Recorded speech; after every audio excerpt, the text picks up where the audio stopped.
প্রতিটা জায়গায় মিডওয়াইফারদের চাকরির ব্যবস্থা করতে হবে, not for job but for services to the nation. আমরা যদি আমাদের মায়েদের স্বাস্থ্য, বাচ্চাদের স্বাস্থ্যের উন্নতি না ঘটাতে পারি, আমরা দেশের উন্নতি করতে পারবো না। আমরা এটা রিয়েলাইজ করি।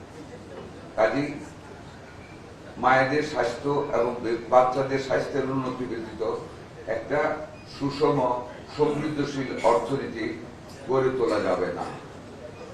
যে কারণে আমরা যে এই বছর 1 লক্ষ স্বাস্থ্যকর্মী নিব, তার মধ্যে 80,000 হবে মেয়ে লোক।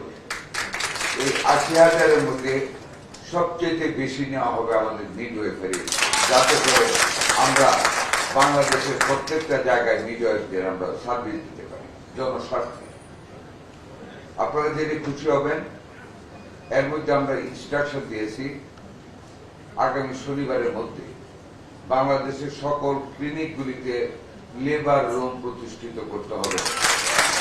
যারা না করবে তাদের লাইসেন্স বাতিল করে দেব এবং সেই ক্লিনিক বন্ধ করব।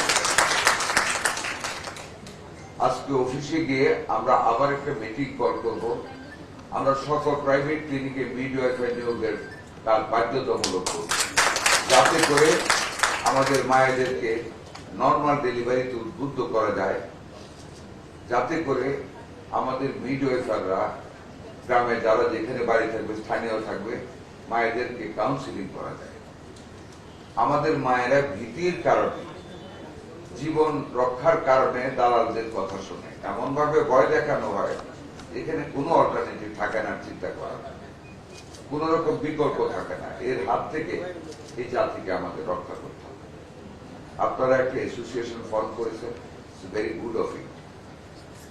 কারণ সংঘবদ্ধ একটা গোষ্ঠী ব্যতীত ভয়েস রেজ করা যায় না, আর ভয়েস রেজ না করতে পারলে সমাজে পরিবর্তন বা সংস্কার করা যায় না।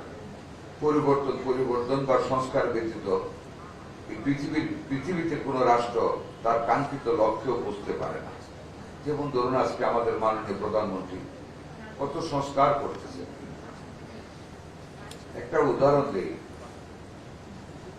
হযরত খলিল জিবরান ওনার এনসাইক্লোপিডিয়াতে, আমি ইংলিশে বলবো না, বাংলায় বলি,